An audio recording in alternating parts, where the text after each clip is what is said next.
Cancel culture by Parth Pagar.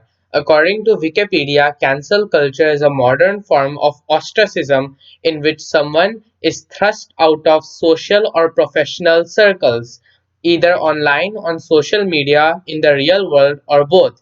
Those who are subject to this ostracism are said to be cancelled. My PSA video will be me explaining the harmful effects of cancel culture in depth with the lenses of ethos, pathos, and logos. It is not ethical to ruin someone's life and sometimes drive that person to suicide just because that person's views differ from yours. We are all just humans who will obviously have different ideas and opinions. Have you ever told a lie? If yes, does that mean that throughout your life you have consistently lied and still lie to this day, every time? It is the same thing with a mistake in the past, brought about by the cancellers to cancel something or someone. The people who are cancelled on flimsy grounds are actual people with feelings and emotions. You should never forget your humanity.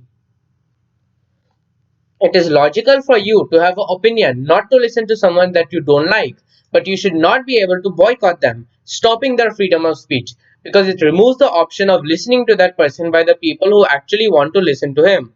Cancel culture is basically the removal of free speech. Cancellation is a tried and true method. It was used by Hitler to control his people from challenging him. The freedom of speech is a human right, and people who cancel others use hate speech as an excuse to cancel others. Hate speech is directly expressing a hatred of a particular group of people through speech. For example, all Jews are bad, used by Hitler.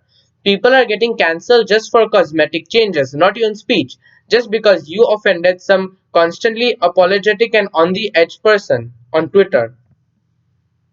I will use the example of cultural appropriation to prove why cancel culture is wrong. It is also the main reason why people are cancelled.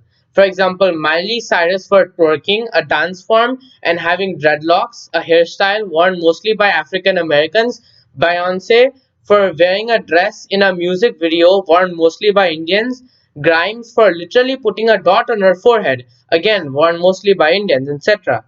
In cultural appropriation, when you wear particular clothes or dress in a particular way that is reminiscent of another culture, you are appropriating that culture. According to me, there is nothing wrong in appropriating a culture. It indicates a great level of respect and appreciation for the other culture because you are changing yourself in order to be like that culture. You are not stealing that culture. You can steal a person's culture, it will be forever ingrained in that community. Imagine Eminem singing a rap song. Although racially he is white, it does not mean that as you're singing the rap song, the African Americans forgot their heritage and it was taken over by the white Americans. Cultural appropriation puts too much focus on the race of a person, and if you are bothered with someone appropriating a culture, you yourself are a racist and a stereotyper as you believe a person should be judged by the color of their skin, not the content of their character, as said by MLK, Martin Luther King. As you can see in these examples, people were cancelled or unreasonable excuses by why did you hurt my precious feelings people on Twitter. Pathos. An example of someone cancelled on a flimsy ground is Karen Temple, cancelled for just saying that she was excited to go to India because it was like a trip to Mars, like an exciting trip to an exotic place, and as a result lost her entire knitting business.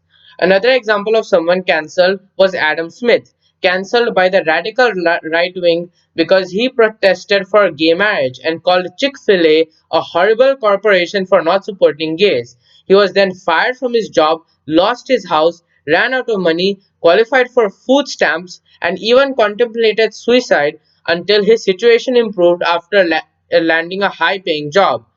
Cancel culture claims to be democracy, it claims to be protest, free speech, and expression. However, its darker qualities like death threats, doxing, and ruining of other people's lives make it nothing more than a mob rule. Thank you.